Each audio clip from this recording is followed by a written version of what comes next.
Boa tarde, irmãos, a graça e a paz. É uma alegria poder participar desse evento, dessa conferência. Sem dúvida, é um grande privilégio nós podermos nos reunirmos para discutirmos esses assuntos tão importantes a respeito das Escrituras. Como já foi dito aqui várias vezes nesse dia, desde ontem também, não há assunto mais importante, não há assunto mais urgente, mais necessário e que mais nós precisemos compreender a fim de que a nossa fé cristã, seja fundamentada, continue a ser eficiente e eficaz nesses tempos em que nós vivemos. Eu vou convidar os irmãos a lerem uma passagem da Palavra de Deus, que está na segunda carta de Paulo a Timóteo, no capítulo 3. Sabe, porém, isto: nos últimos dias sobrevirão tempos difíceis. Pois os homens serão egoístas, avarentos, jactanciosos, arrogantes, blasfemadores, desobedientes aos pais, ingratos, irreverentes, desafeiçoados, implacáveis, caluniadores, sem domínio de si, cruéis, inimigos do bem, traidores, atrevidos, infatuados, mais amigos dos prazeres que amigos de Deus, tendo forma de piedade, negando-lhe, entretanto, o poder. Foge também destes. Pois entre estes se encontram os que adentram sorrateiramente nas casas e conseguem cativar mulherinhas sobrecarregadas de pecados, conduzidas de várias paixões, que aprendem sempre e jamais podem chegar ao conhecimento da verdade. E do modo por que Janes e Jambres resistiram a Moisés, também estes resistem à verdade. São homens de todo corrompidos na mente, réprobos quanto à fé. Eles, todavia, não irão avante, porque a sua insensatez será a todos evidente, como também aconteceu com a daqueles. Tu, porém, tens seguido de perto o meu ensino, procedimento, propósito, fé, longanimidade, amor, perseverança, as minhas perseguições e os meus sofrimentos, quais me aconteceram em Antioquia, Icônio e Listra, que variadas perseguições tenho suportado. De todas, entretanto, me livrou o Senhor. Ora, todos quantos querem viver piedosamente em Cristo Jesus serão perseguidos. Mas os homens perversos e impostores irão de mal a pior, enganando e sendo enganados. Tu, porém, permanece naquilo que aprendeste e de que foste inteirado, sabendo de quem o aprendeste, e que desde a infância sabes as sagradas letras, que podem tornar-te sábio para a salvação pela fé em Cristo Jesus. Toda a Escritura é inspirada por Deus e útil para o ensino, para a repreensão, para a correção, para a educação na justiça, a fim de que o homem de Deus seja perfeito e perfeitamente habilitado para toda boa obra. Conjuro-te perante Deus e Cristo Jesus, que há de julgar vivos e mortos, pela sua manifestação e pelo seu reino, prega a palavra. Insta, quer seja oportuno, quer não, corrige, repreende, exorta com toda a longanimidade e doutrina, pois haverá tempo em que não suportarão a sã doutrina. Pelo contrário, cercar-se-ão de mestres, segundo as suas próprias cobiças, como que sentindo coceira nos ouvidos, e se recusarão a dar ouvidos à verdade, entregando-se às fábulas. Tu, porém, sê sóbrio em todas as coisas, suporta as aflições, faz o trabalho de um evangelista, cumpre cabalmente o teu ministério. Até aí, meus irmãos, a leitura da palavra do Senhor. Eu quero iniciar a falar aqui sobre as 5 grandes características da Escritura, e eu vou mencionar, obviamente, como central o papel do Espírito Santo em tudo isto. Eu vou dividir em 3 partes, falar de 2 características agora, uma à noite e as outras 2 para finalizar amanhã cedo. A Bíblia é o livro do cristianismo. Isso é uma coisa óbvia, é uma coisa clara para todos. Mas o que ela significa para muitos? Isso não é tão óbvio assim, isso não é tão claro assim. Por exemplo, essa cena que recentemente passeou pela internet, de um pastor cheirando a Bíblia, e logo abaixo tem uma congregação inteira fazendo o mesmo, essa mesma posição, cheirando a Bíblia. Quando alguém tem essa atitude, o que essa pessoa está dizendo que a Bíblia significa para ela? Esse é um ponto, né? Você anda por aí em muitos lugares e você encontra a Bíblia aberta em cima do balcão de negócios, às vezes em qualquer lugar está lá, quase sempre, se for protestante, o Salmo 91, se for católico, o Salmo 90, né? Está lá, mas é o mesmo salmo por causa das traduções, das versões. Qual é a função? O que uma pessoa que deixa a Bíblia aberta ali, em cima do balcão, em cima da mesa, o que ela pensa da Bíblia? Qual é o conceito que ela tem da Bíblia? Um outro caso também interessante, muito comum hoje em dia em algumas igrejas, em algumas denominações até, é a chamada bibliomancia. Sabe o que é bibliomancia? É uma espécie de ler a sorte através da Bíblia. É uma espécie de um esoterismo gospel. Você vai descobrir qual é a vontade de Deus para a sua vida fazendo o quê? Abrindo o texto. Abrindo o texto, com toda dúvida, não sei se eu faço isso, faço aquilo. Abre o texto. Confessa aí que você já fez isso alguma vez. Confessa aí que alguma vez você já se sentiu tentado a fazer isso, né? O que será que Deus quer falar comigo? Abriu, né? E já pensou se quando você abre diz assim, e Judas foi e se matou? Você fala, peraí, Deus não está falando comigo isso aqui não, né? Você fecha a Bíblia, abre de novo e acha o quê? Vai você e faz o mesmo. Então aí confirma, né? Brincadeirinha, claro, não sei, isso não é possível que aconteça, né? Alguém ler desta maneira. A Bíblia então é o quê? Né? Ela é um amuleto?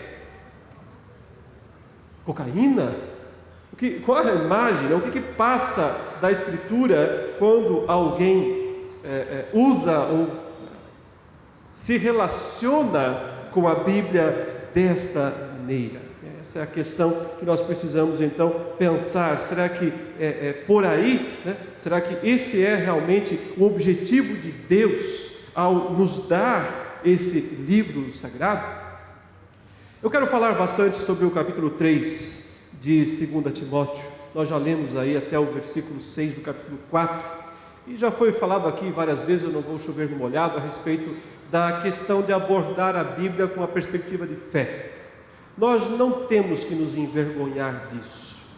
Nós lemos a Bíblia porque nós cremos que ela é a palavra de Deus. Se uma pessoa não crê, o problema é dela. Ela tem a pressuposição da dúvida, o pressuposto da dúvida, mas nós temos o pressuposto da fé. Nós cremos que a Bíblia é a palavra de Deus. E perceba que eu inicio falando isso, e vou voltar a esse assunto no final da segunda palestra hoje à noite, quando então eu espero que isso faça mais sentido do que eu agora apenas falando isso, introduzindo isso, eu quero dizer. Mas o apóstolo Paulo mostra seu legado de fé para seu discípulo Timóteo, porque ele está preparando Timóteo para dias difíceis. Observe, quando Paulo diz, sabe porém isso, Timóteo, nos últimos dias sobrevirão tempos difíceis, Paulo não estava em princípio pensando lá do século 21, tá? Ele já estava pensando nos dias dele mesmo, os dias que viriam logo em seguida e que já seriam difíceis. É claro que essa dificuldade só tende a aumentar ao longo dos séculos, ao longo das gerações, mas Paulo não está chutando lá alguma coisa para um futuro distante, ele está pensando na situação imediata de Timóteo. Paulo sabe que está no final da sua vida.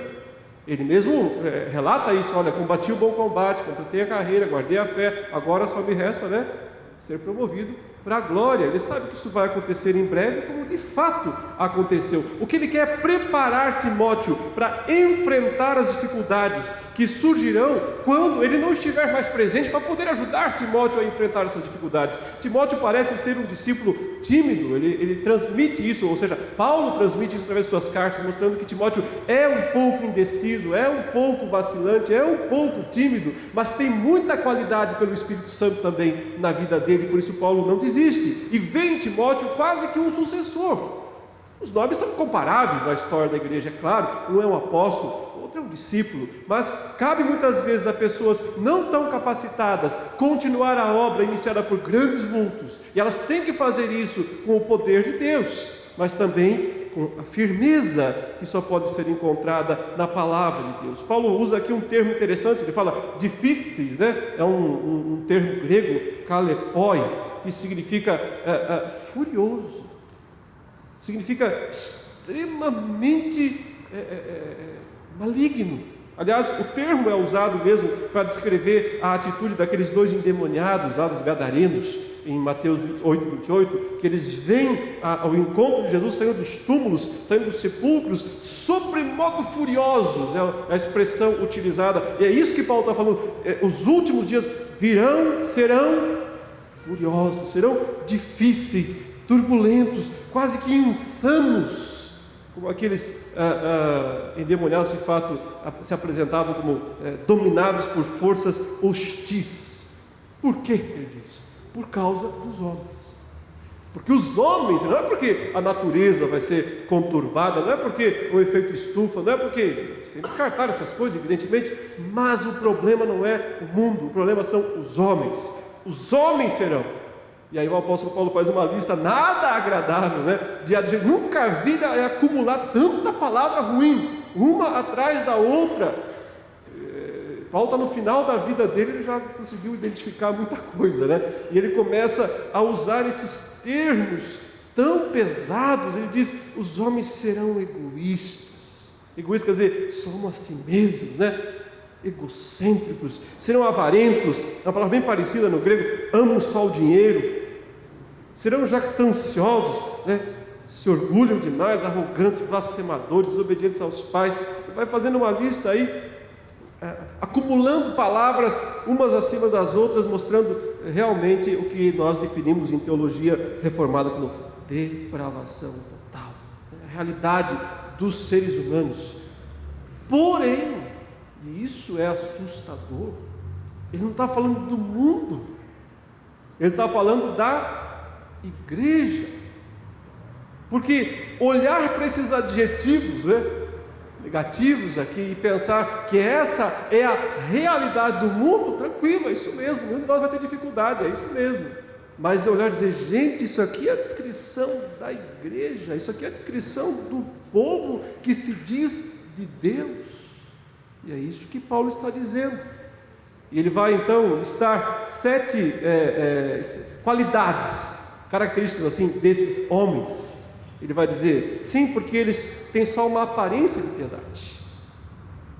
Aos outros, perante as pessoas, eles são muito piedosos, mas eles negam o verdadeiro poder da piedade. Qual é o poder da piedade? É transformador, é mudar o caráter, é mudar as atitudes, não só as palavras, é mudar inclusive os pensamentos, não só os jargões. Não é adquirir a língua evangeliquez, né, ou crentenês, não confunda com cretinês, né? Não é adquirir apenas uma linguagem como se fosse piedosa. O que a piedade faz é mudar o coração, o que a piedade faz é mudar a mente, renovar a mente, é transformar o caráter. Eles não querem isso. Por quê? Porque eles querem as vantagens da piedade, Paulo vai dizer, mas eles não querem o poder, a transformação da piedade. Ele também os chama de sorrateiros. É uma expressão que fala que são esses que entram sorrateiramente pelas casas e conseguem cativar. Então eles são proselitistas, eles conquistam muitos adeptos mesmo. A expressão sorrateiro aqui, né, que entra com a cabeça coberta, que entra escondido, disfarçado debaixo de uma capa. Ele não se revela de fato que ele ele se disfarça para que desta maneira ele consiga carregar com ele mais e mais pessoas. Aqui Paulo está citando provavelmente um exemplo de mulheres daqueles dias que se deixaram levar pela pregação desses falsos apóstolos. Além disso, Paulo diz que essas pessoas, incluindo essas mulheres que se deixam levar, aprendem, mas não aprendem, né? Aprendem sempre, mas nunca chegam ao conhecimento da verdade. Estão sempre estudando, estão sempre aprendendo, estão sempre, né, sendo discipulados, que é a palavra que Paulo usa na verdade, mas não se tornam verdadeiros discípulos.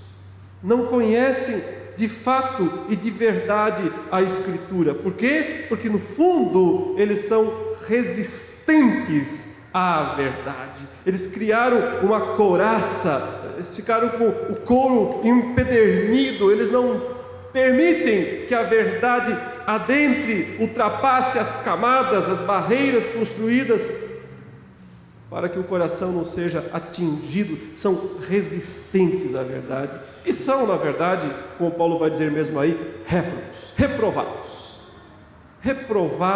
quanto à fé. Estão fora, não podem seguir a verdade. Paulo está falando, sem dúvida nenhuma, aqui dos falsos apóstolos daqueles dias, que estavam nas igrejas, que ensinavam das mais heresias, as maiores heresias daqueles dias. Em contrapartida, o resumo está aí. A prática desses homens, pode voltar ainda, finalzinho, enganando, sendo enganados. Assim que ele define, enganando, sendo enganados. Porque eles acham que estão se beneficiando. Mas o que os aguarda? O que está lá na frente? O que Deus fará? Qual a recompensa que Deus dará? Então, quando eles enganam, no fundo eles também estão sendo ou se enganando, porque não poderão fugir daquilo que Deus fará. Em contrapartida, Paulo põe seu exemplo e diz: olha para mim mesmo, Timóteo, olha para a minha vida, olha para o meu procedimento, olha para a minha perseverança. Quais são os sinais do meu apostolado? Paulo quer dizer, os sinais são os grandes milagres. É isso por acaso que eu fico apregoando por aí, os milagres que eu fiz, que eu realizei? O grande sinal que Paulo quer colocar como sua grande credencial de apóstolo, e sem desprezar as outras, que são ter visto Jesus pessoalmente, ser uma testemunha da ressurreição de Cristo. Por isso que eu sempre até brinco, quando Augusto fez a sua pesquisa sobre os apóstolos, e tem 10 mil no Brasil, isso me lembra muito aquela história medieval das lascas da cruz, quando o pessoal queria ter um pedacinho da cruz como um amuleto, já tinha laço para fazer mais de 1000 cruzes, e o pessoal achava que aquela lasquinha era verdadeira, era legítima, assim, 10 mil apóstolos. Mas esse pessoal que eles escondem, é que eles são muito velhos. Essa turma aí, no mínimo eles têm 1970 anos por aí, porque eles têm que ter visto Jesus pessoalmente, têm que ter visto Jesus ter ressuscitado. Esse foi o critério que a igreja utilizou para substituir Judas, e então escolhe Matias, testemunha ocular dos eventos relacionados a Cristo. Se alguém pode se dizer hoje uma testemunha ocular dos eventos relacionados a Cristo, então tudo bem, você pode ser considerado um apóstolo, mas aí você é velho, meu caro. Você tem que ser muito velho para conseguir mostrar isso, é impossível, é óbvio. Mas o grande argumento de Paulo sobre seu apostolado é meu sofrimento, o que eu sofri por Cristo, o que eu passei por Cristo. E aí ele menciona 3 cidades no texto, Quais são elas? Ele fala Antioquia, Icônio e Listra. O que aconteceu em Antioquia, Icônio e Listra? Está lembrado? Paulo passou por um linchamento público nessas 3 cidades. Ele foi indo de uma para outra, meio que fugindo da situação. Os judeus vão atrás dele na primeira, na segunda ele não escapa. O apedreja. Apedrejado. Você já imaginou o que é isso? Foi arrastado para fora da cidade e largado no monturo lá para as aves comerem, morto, como morto. Paulo levanta, bate o pó. Estou esperando o quê, pessoal? Vamos voltar a pregar o evangelho para a cidade. O Lucas deve ter pensado, o Timóteo deve ter pensado, acho que uma pedra acertou. Os caras acabaram de apedrejar ele lá, ele quer voltar lá para a mesma cidade para pregar. É isso mesmo. Essa é a minha credencial. Então, Paulo usa seu exemplo para que Timóteo possa entender, que a vida da piedade verdadeira nunca está isenta de perseguições, de sofrimento, porque há uma antítese insuperável entre igreja e mundo. Isso é uma antítese superável. Sempre que essas duas coisas se misturam, o resultado não é bom. Não é bom. Porque a igreja sempre sai perdendo. Porque a igreja sempre deixa de ser igreja quando ela não tem coragem de sustentar a mensagem. Existe terreno seguro diante de tudo isso? A questão era, diante de toda essa balbúrdia cada vez mais presente na igreja, vozes e mais vozes, palavras e mais palavras, onde encontrar firmeza, coerência, onde encontrar um lugar para lançar âncora em meio a toda essa tempestade? Paulo revela isso a Timóteo e diz: a Escritura. Você deve permanecer na Escritura. E Paulo dá 3 razões para Timóteo permanecer na Escritura. Eu passo por elas assim, voando aqui. Isso aqui dá, cada uma dá um sermão, mas vamos lá. 3 razões para permanecer na Escritura. Primeiro ele diz: Timóteo, você deve permanecer na Escritura porque ela é o que fez você ser um discípulo fiel. Esse é o sentido das expressões de Paulo. A tradução às vezes não fica bem clara, quando ele diz assim: tu porém permanece naquilo de que aprendeste e de que foste inteirado. Essa expressão de que foste inteirado, o termo grego original é do qual você se tornou um fiel, que te fez uma pessoa íntegra, seria a ideia, mas que fez você ser um fiel verdadeiro. Então a Escritura é que deu a Timóteo a condição de ser um discípulo fiel. Por isso ele diz: permanece nela. Em segundo lugar, Paulo evoca a questão da segurança. Ele diz: porque você sabe de quem você aprendeu. Isso pode ser uma referência ao próprio Paulo, que foi o mestre, né, de Timóteo, ou talvez até a mãe, a avó de Timóteo, que são mencionadas no começo da segunda carta. Mas em última instância é uma referência à própria Escritura, porque na verdade o que a mãe, o que a avó de Timóteo, o que o próprio Paulo fez em relação a Timóteo foi instruí-lo na Escritura. Então, permanecer naquilo que provém de uma fonte segura. E finalmente, e aí ele parece mesmo reunir essas duas coisas numa só, quando diz que ele sabia, né, isso desde a infância. Ele junta esses dois aspectos, mas novamente com ênfase na Escritura.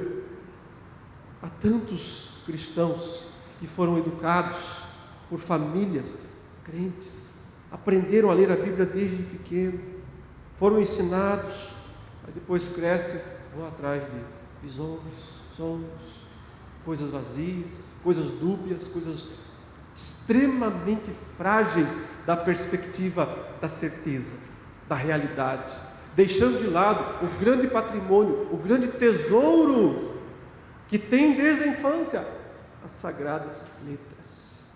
Aqui é isso que Paulo está falando a Timóteo: não jogue fora o seu tesouro. Sua avó ensinou você, sua mãe ensinou você, eu ensinei você. Você está em terreno seguro. Isso é segurança. É aí que a âncora pode cair e firmar-se nesses tempos de fúria, tempos furiosos, tempos turbulentos. A solução está em permanecer na Escritura.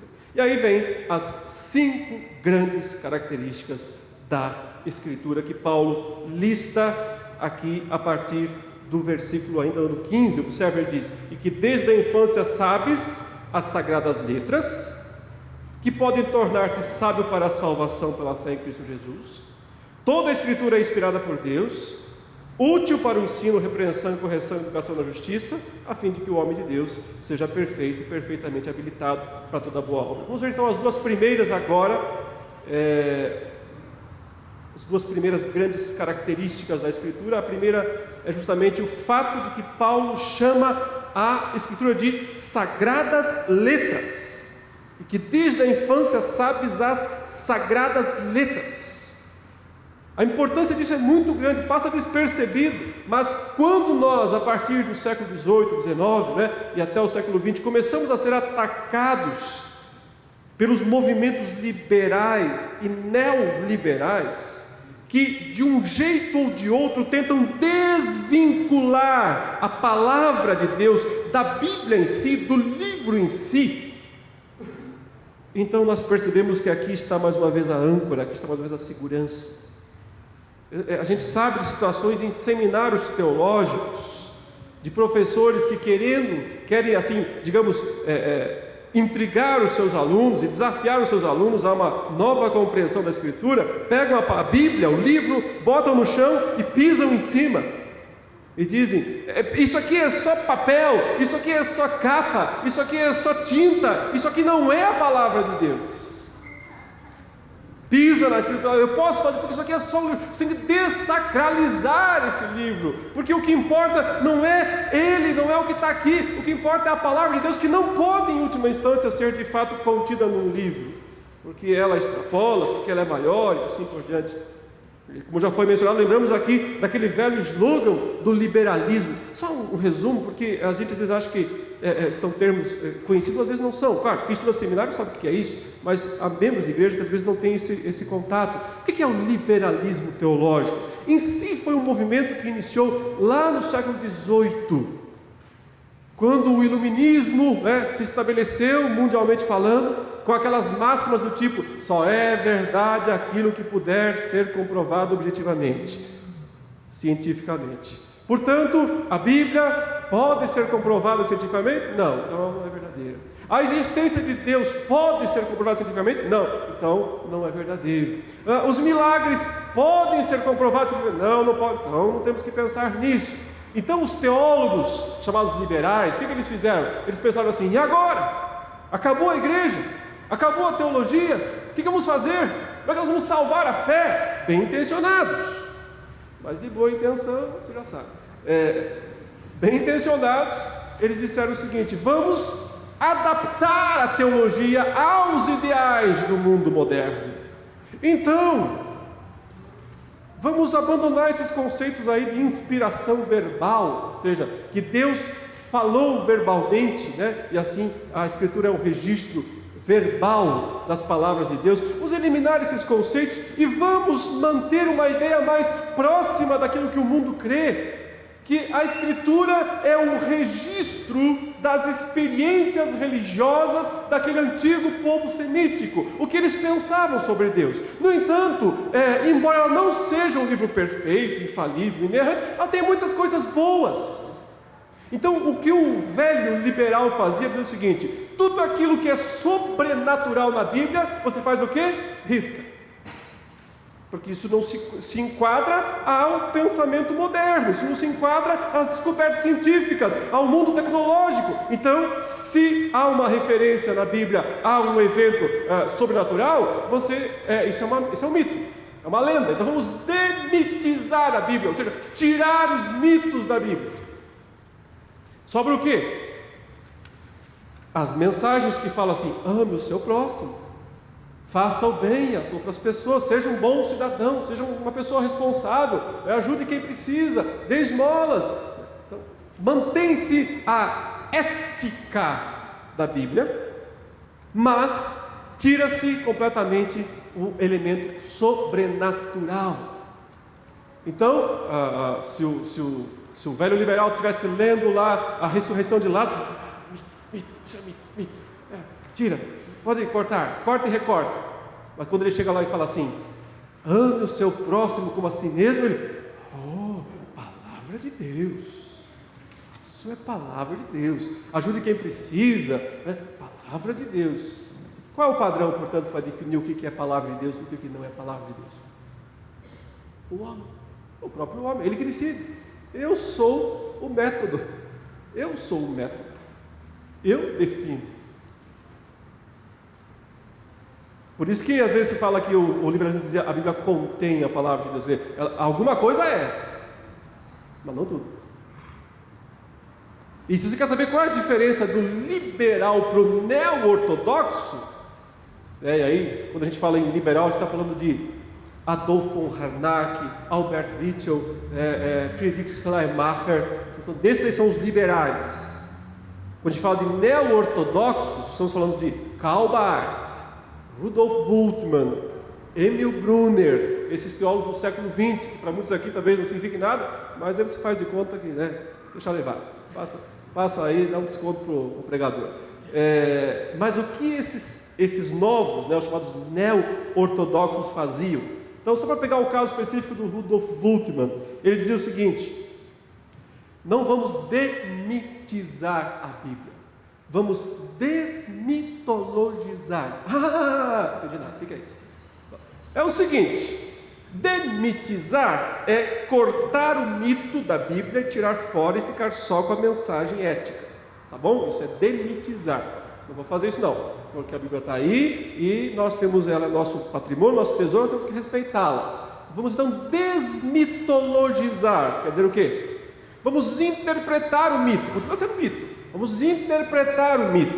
Então, a ressurreição de Lázaro, ela é verdadeira? Ela é real? Ela é histórica? Perguntava Rudolf Bultmann, depois o senhor der a sua baforada no cachimbo, fala para mim aí. Ele gostava do cachimbão, né? Aí, fala para mim agora aí, Jesus ressuscitou mesmo? Historicamente? Eu dizia, isso não importa. Isso não tem a menor importância. O que importa para nós é a mensagem. A mensagem que a Escritura transmite, é isso que importa. Então, falar em ressurreição significa dizer que é possível vencer os problemas, é possível superar os maiores obstáculos. Então, o que importa é a mensagem. Então, por isso que às vezes se fala que a neo-ortodoxia usa outro slogan: a Bíblia torna-se a palavra de Deus. Contém é mais liberal, né? Torna-se é mais neo-ortodoxo. Então é o seguinte: ela só é a palavra de Deus se ela falar ao meu coração, se ela impactar a minha vida. É assim que muito crente pensa até hoje em dia. O que será que esse texto está falando comigo? Não falou nada. Se eu sentir um arrepio, falou. Aí testificou. Qual é o padrão? Qual é o critério? Qual é a norma? Subjetivismo, sentimentos. Não é um padrão exegético, interpretativo, que o texto fala, vamos estudar isso. O que eu sinto. Isso é existencialismo, né? E o existencialismo é a matriz filosófica da neo-ortodoxia. Karl Barth fazia isso por outro caminho. Ele dizia, vamos desvincular a palavra de Deus da Bíblia. Ele dizia, a palavra de Deus, a Escritura é o registro, é o testemunho da palavra de Deus, mas a palavra de Deus é Cristo, Ele é a palavra de Deus, não a Bíblia em si. A Bíblia em si é o registro, é a testemunha dele, que é a palavra de Deus. Nossa, que coisa bonita isso, né? E daí? Para onde isso leva? O critério, a questão final é que eu continuo tendo um livro que eu não posso confiar. Em última instância, esse livro não é plenamente confiável porque ele pode ter erros. O ponto, meus irmãos, é Paulo fala: o que você tem nas mãos, Timóteo, são as sagradas letras. Ele está apontando para algo instrumental. Esse é o aspecto instrumental da Escritura. Paulo está pensando naqueles pergaminhos, naqueles rolos que ele e Timóteo levavam para cima e para baixo, que ele inclusive fala no final da carta: manda aqueles pergaminhos para mim. Paulo estava sempre debruçado em cima dos rolos, dos pergaminhos, estudando o texto hebraico, tentando encontrar no Antigo Testamento mais e mais alusões à pessoa de Cristo, o qual ele pregava. Ele tinha amor, sim, pela Escritura, pela palavra. Bom, então significa que eu nunca vou poder ler a Bíblia no iPad, né? Porque não é papel. Não é esse o ponto. Eu estou com o iPad aqui, faz tempo que eu não uso mais papel. E hoje de manhã eu vi a grande vantagem disso. A grande vantagem. Porque por 5 minutos ficou na mão do meu filho. E ele pintou inteirinha a Bíblia aqui no meu iPad. Mas agora eu só aperto aqui, apagar, e acabou. Se fosse no papel, já era, né? Não tinha mais solução. Essa vantagem, pelo menos, eu encontrei. Eu não quero fazer uma bibliolatria, uma defesa. Eu já falei, a Bíblia não é um amuleto. A Bíblia não é algo que me traz um prazer como de uma droga, um vício. A Bíblia não é isso. A Bíblia também não é um abracadabra, a Bíblia não é isso. Mas ela é a Escritura sagrada. As letras são sagradas, as sagradas letras. E se eu esquecer desse conceito fundamental de que eu tenho na Escritura as sagradas letras, eu não tenho nada mais consistente. Só um exemplo aqui, uma das grandes buscas do movimento liberal, e você já percebeu, estou seguindo o slide, está aí só para depois você quiser fazer uma cópia, você pode utilizá-lo, né? O irmão está patinando aí para encontrar onde é que eu estou falando. Continua tentando. Alguma coisa está aí. Aliás, essa parte está aí. Próximo slide aí. Um dos das grandes buscas do liberalismo foi o Jesus histórico. Já ouviu falar do Jesus histórico? Então dizia o seguinte: o Cristo dos evangelhos não é o verdadeiro. Ele é um Cristo enfeitado pela tradição. Os evangelistas criaram, enfeitaram um Cristo cheio de milagres, cheio de coisas, mas a gente não quer isso, a gente quer o Jesus verdadeiro, o da história. Então eles pensavam assim: deve ter existido um carpinteiro da Galiléia chamado Jesus, e esse depois virou um personagem mítico, mas vamos tentar encontrar o verdadeiro Jesus da história. E então foram 5 buscas chamadas históricas, do Jesus histórico, uma tentativa de descobrir evidências, provas arqueológicas, para que se pudesse construir a vida de Jesus sem precisar usar os evangelhos, Mateus, Marcos, Lucas e João. Chegou aonde? Nada. Lugar nenhum. Nós temos 3 ou 4 referências a Jesus fora da Bíblia. 3 ou 4, o que prova que existiu, é verdade, está lá nos escritos de alguns historiadores romanos. Totalmente impossível reconstruir a vida de Jesus sem o que os evangelhos falam. É por isso que a busca do Jesus histórico foi um completo fracasso. Por isso que o liberalismo acabou. Quer dizer, acabou entre aspas, acabou com o movimento, suas influências continuam no mundo e vão existir provavelmente até o fim. Por isso que os ortodoxos disseram: não nos interessa o Jesus histórico, nos importa o Cristo da fé, é isso que importa para nós. Mas o que um reformado diz? Ele diz: o Cristo da fé é o Jesus histórico. O Cristo da fé é o Jesus histórico, é o Jesus dos evangelhos, é esse Jesus que eu quero conhecer. Eu não quero conhecer um carpinteiro qualquer, não, eu quero conhecer o Jesus dos evangelhos, que transformou a vida de Pedro, a vida de Paulo, a vida de João, a vida de Marcos, desses homens que não eram nada, que não eram ninguém, que eram meros pescadores, e em 30 anos fez esses caras plantar uma igreja no coração do Império Romano. Esse Jesus vale a pena conhecer, o Jesus que revolucionou histórias. O Cristo da fé é o Jesus histórico, e Ele está na Escritura. Não adianta tentar desvincular, separar a Escritura de Cristo, porque não há Cristo sem a Escritura. Joga a Escritura fora, você não tem informação nenhuma de Cristo, nenhuma, a não ser que ele era um historiador romano, escreveu para César falando: eles se reúnem, esses cristãos aí no domingo, tal, assim, e eles seguem um tal de Crestos. O cara nem sabia direito o nome, não conseguia acertar o nome. E tem mais uma coisa: esses cristãos são muito escritos porque eles comem carne humana. Sabia que você come carne humana? Porque você fala assim: isto é o meu corpo, que é dado por vós, isto é o meu sangue, que é dado por vós. E aí quem está fora não entende, pensa: eles são canibais, comem carnes humanas porque fazem a Santa Ceia. Os símbolos, compreender os símbolos é importante para ser um bom historiador, senão você vai chegar a conclusões erradas. Não dá para desvincular Jesus da Bíblia. Eu só conheço Jesus por causa da Bíblia. Se o que a Bíblia fala de Jesus não é verdadeiro, não existe mais cristianismo. Acabou. Vamos embora, fazer outra coisa da vida, vamos seguir outra coisa. Eu não entendo, com todo respeito, mas eu não entendo como é que teólogos podem continuar sendo teólogos se não creem nas Escrituras. Como é que pastores podem continuar pregando? Vão pregar o quê se não creem nas Escrituras? Que cristianismo sobra? Não sobra. Só sobra mais alguma coisa aí, tipo, mais alguma religião qualquer.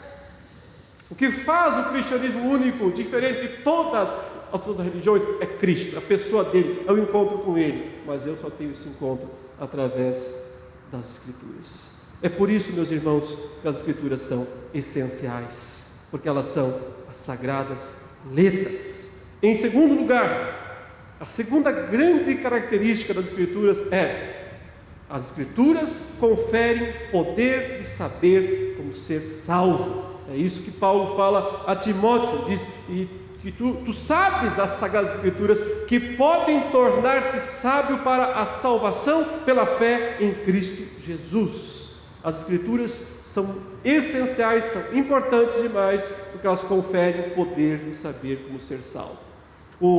A questão aqui, o significado atribuído por Paulo para as Escrituras pode soar um pouquinho dúbio na nossa tradução. Elas podem tornar-te sábio para a salvação. Alguém pode ler isso pensando assim: então podem ou não podem, né? Podem como facultativo, mas não é essa a ideia. Eu entendo, o tradutor não tinha como fazer diferente, ele traduziu bem. Eu não estou criticando a tradução, eu só estou dizendo, eu tenho que compreender um pouquinho além o significado disso, que a tradução muitas vezes não alcança o sentido da expressão usada por Paulo, que é usado aqui um verbo passivo, presente particípio. Ele diz: você será capacitado.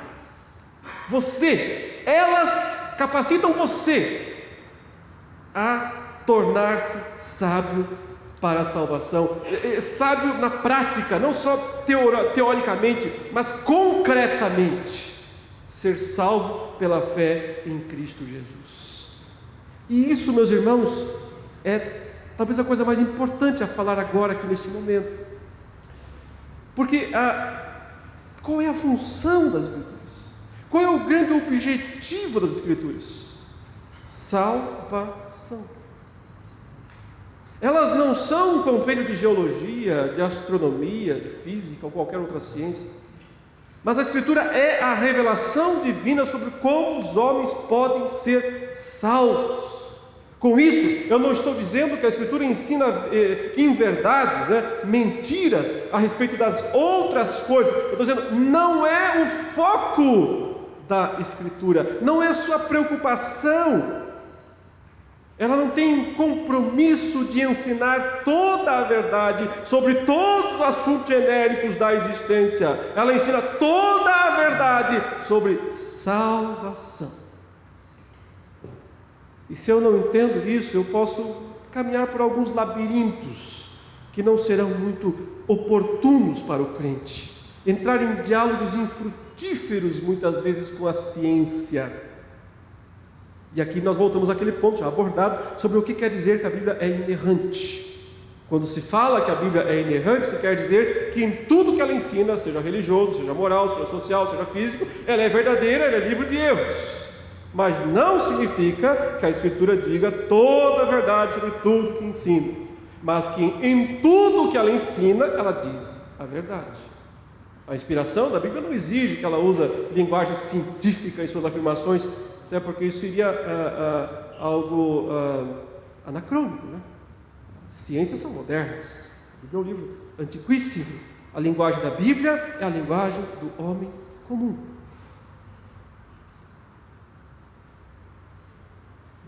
Inerrância não exige uma estrita conformidade com regras da gramática, por exemplo. Os melhores escritores se permitem errar em troca da comunicação. Aqui, embora eu seja um doutor em letras, eu devo ter errado um monte de termos aqui, porque a minha preocupação é comunicação. Não é estritamente estar preso às ordens gramaticais. Nem mesmo as citações imprecisas do Antigo Testamento podem ser consideradas como erros. A gente fala aqui, a preocupação dos apóstolos, dos discípulos, ao citar o AT, não foi relatar a ipsíssima verba, as palavras exatas, mas a ipsíssima vox, ou seja, a voz exata, o sentido exato das palavras do Antigo Testamento. E eu estou passando bem batido isso aqui porque Augusto tratou, ele ficou falando que não ia tratar, mas tratou. Ele falou bastante sobre isso, que inerrância não exige um grau de exatidão nos números. Quando se diz que, por exemplo, 5.000 pessoas estavam num evento, isso não é 4.999 mais um. É uma generalização, é um número aproximado. São aspectos que devem ser considerados. Mas com isso não podemos atribuir à Escritura erro. Mas podemos dizer que seu ensino sobre outros assuntos, ou seja, não soteriológicos, não salvíficos, esses outros assuntos, ela ensina de forma informal, fenomenológica e resumida. Essas 3 palavras, eu queria que você pensasse um pouco. O ensino sobre as demais coisas é informal porque não segue um padrão formal científico, que seria de fato anacrônico, né? Ela não tem preocupação com metodologia científica. O ensino é fenomenológico porque descreve os elementos a partir dos fenômenos, a partir daquilo que se observa, levando em conta a capacidade de descrição tanto do que redigiu quanto do que a recebia. É nesse ponto que Calvino tinha uma teoria interessantíssima a respeito da Bíblia, era chamada teoria da acomodação da linguagem. Isso é no século XVI, mas é uma coisa avançadíssima. Ele dizia o seguinte: se Deus quisesse falar conosco na sua própria língua, ninguém entendia nada. No padrão de Deus, Deus chega e fala: quero falar com vocês. A gente já derretia na hora como cera. Não tinha como Deus falar com a gente. Todo o processo de revelação é um processo do quê? Acomodação. Deus se acomoda à sua capacidade, à nossa capacidade. Revelação, meus irmãos, é Deus se humilhar. Deus tem que se humilhar para falar conosco, senão Ele não fala. Suponha que você queira se comunicar com uma formiga, vai ser difícil. Porque é uma distância muito grande entre você e a formiga. Agora, a distância que há entre você e Deus é maior do que a que há entre você e a formiga, entre eu e a formiga. Então, de alguma maneira, Deus precisa se esvaziar para poder falar na nossa linguagem. Isso é a Bíblia. A Bíblia é um livro através do qual Deus se revelou de forma acomodativa. Ele se acomoda. Calvino tinha uma expressão, ele falava assim: Deus fala conosco semelhantemente a babá fala com o bebê. Ela balbucia. Deus balbucia conosco nas Escrituras. E aí a gente entende, nós somos bebês mesmo. Agora, se Deus falasse, fala com o bebê assim, o bebezinho lá, o que você acha? Devo investir na bolsa de valores, as ações e tal? Vai compreender. Quando você falar gugu dadá, quer mamar, possivelmente a criança vai entender. Deus se acomodou, Deus se esvaziou. Para se revelar, Ele tem que se baixar, Ele tem que descer. Isso já nos fala, né? Da maior revelação de Deus, que é a pessoa de Cristo. O que é Cristo senão um esvaziar-se das prerrogativas, não da divindade, mas das prerrogativas divinas, e se tornar um homem semelhante ao servo, morrer na cruz, a pior das mortes. Revelação, meus irmãos, é Deus se humilhando para poder falar conosco. Então, por isso também a Bíblia tem que ser vista como um livro descrito que descreve os fenômenos, ou seja, fenomenológico. E é resumido. E aí um exemplo bem simples, olha, né? Você tem 50 capítulos em Gênesis. 11 cobrem milênios. 3, pouco mais de um século. 39, né? Apenas um pouco mais que um século. Tem uma desproporcionalidade ali. Qual é a intenção do livro do Gênesis? Explicar uma teoria científica a respeito da criação do mundo? Não. Explicar por que é que o povo de Israel que saiu do Egito tinha direito à terra de Canaã. Esse é o objetivo. Se você perde de vista isso, você não vai entender o que o livro pretende. Ele ensina a verdade sobre a criação do mundo, não tenha nenhuma dúvida quanto isso. Ele ensina a verdade sobre a queda, nenhuma dúvida quanto isso. Mas ele faz isso de maneira resumida. Aí a razão pela qual, isso é minha opinião, se você discordar, continue à vontade, né? Entendo que o papel da apologética não é tentar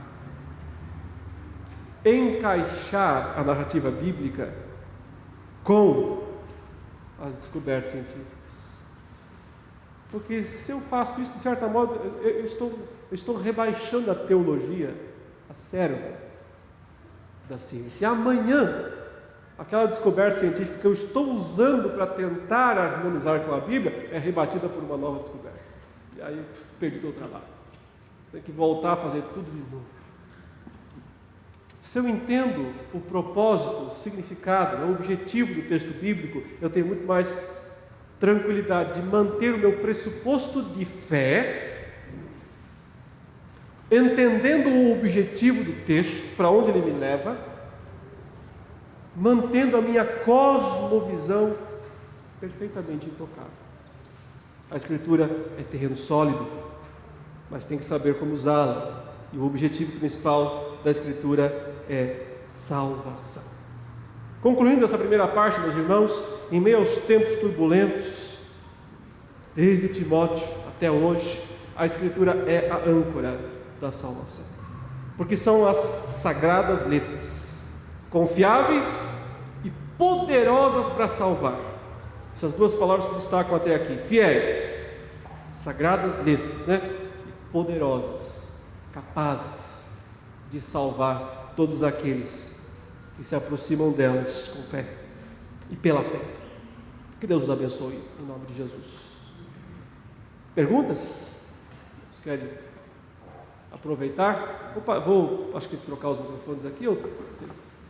Certamente não é tarefa fácil para ninguém, convencer o ateu, nem usando os argumentos apologéticos tradicionais, clássicos, nem partindo do nosso pressuposto, o pressuposto mais reformado, que é o pressuposto de que precisamos do testemunho interno do Espírito Santo. É meu assunto de hoje à noite.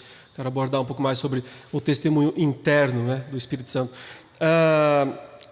Eu entendo o seguinte: usando a mesma metodologia dos apóstolos, quando eles iam pregar de cidade em cidade, a preocupação dos apóstolos não era tanto defender a legitimidade do método que eles estavam usando, mas eles eram mais empíricos nesse sentido, se é que eu posso falar. Eles estavam mais preocupados em mostrar o que Deus fez, o que Deus estava fazendo. Então, é a questão do testemunho, mais uma vez. O ateu, muitas vezes, ele está armado até os dentes para responder às suas proposições, porque ele está preparado para isso, ele está mentalmente preparado para dar respostas, para mostrar a incoerência, da prática, da fé cristã. Mas uma maneira de desarmá-los, isso vai funcionar sempre, porque isso depende do Espírito Santo, é o testemunho. O testemunho de vida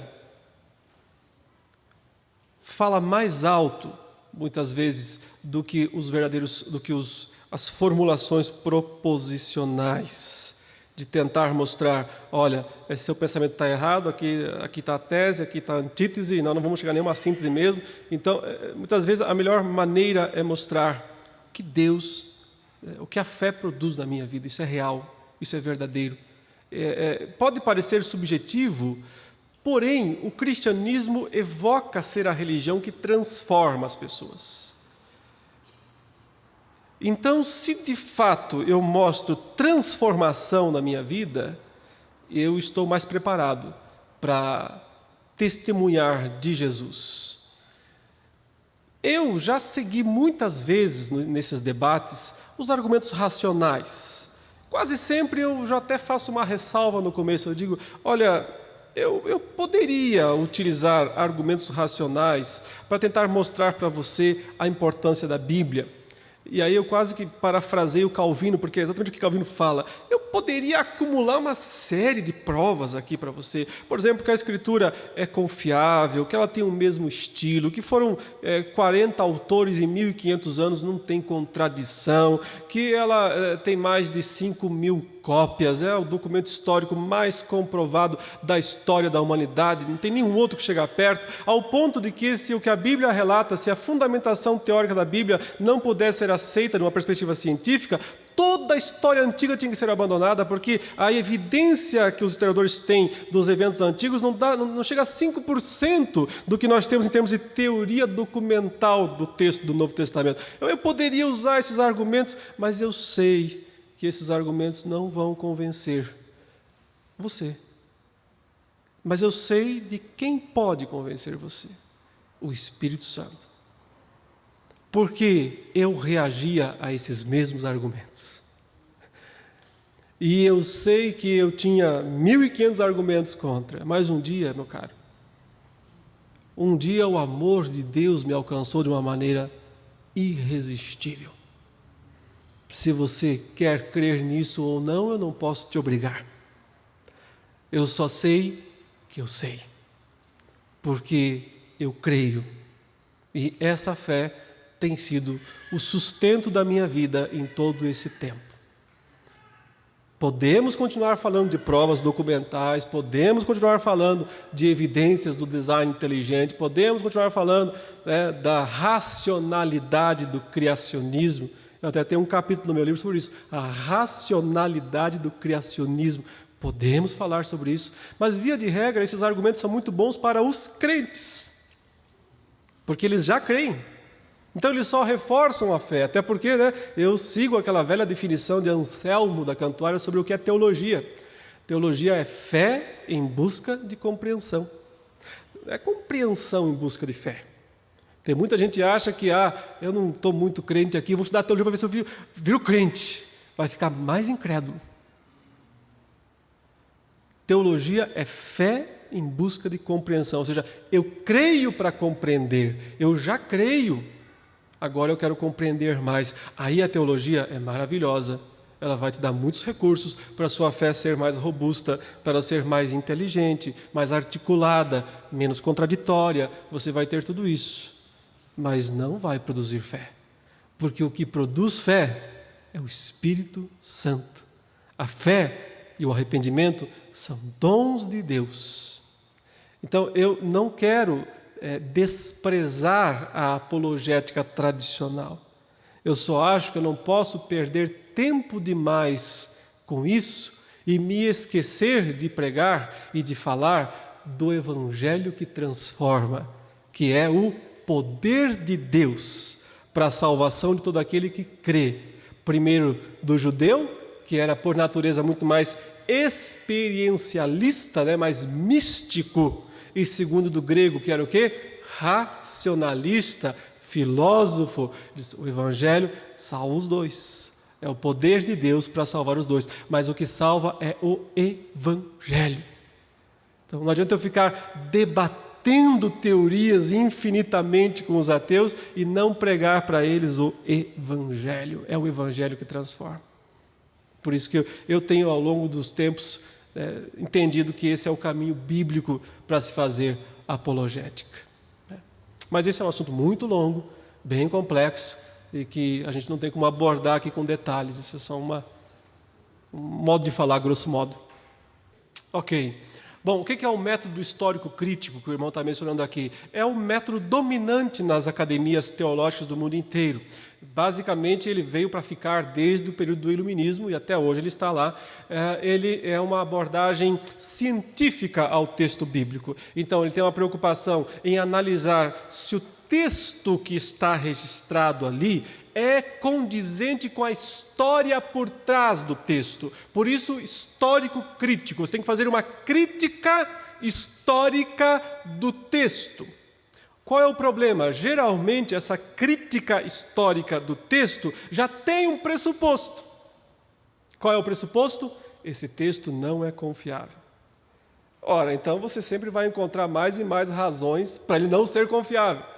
Quer dizer, só para você ter uma ideia, um historiador crítico do texto bíblico, quase sempre, quando ele encontra alguma menção na Bíblia a um evento que pode ser encontrado nas outras religiões, nas religiões cananitas, ou assírias, ou babilônicas, então há algum paralelo. Esse acontecimento aqui está parecido com aquele acontecimento lá do épico de Gilgamesh. Então, o que ele diz? Quem influenciou quem? Não tenha dúvida. Sempre é fora que influencia dentro. Sempre são os outros povos, sempre são. Nunca pode ser o texto bíblico que influenciou as outras culturas. Sempre são as outras culturas que influenciam o texto bíblico. Isso é um pressuposto. Então, não tem, a conclusão sempre vai ser a mesma. Porque não tem fé. Não tem o pressuposto de fé. O que é útil no método histórico crítico?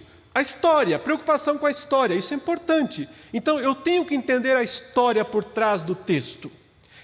O que significa compreender a história por trás do texto? Significa que aquele texto não surgiu num vácuo. Quando Paulo manda as mulheres de Corinto usar véu, ele não está falando uma coisa vazia num vácuo, ele está refletindo um contexto histórico. Então, eu tenho que compreender isso, ou então eu vou falar bobagem sobre o texto. Eu preciso compreender o que está por trás dessa passagem. Então, o aspecto histórico é fundamental.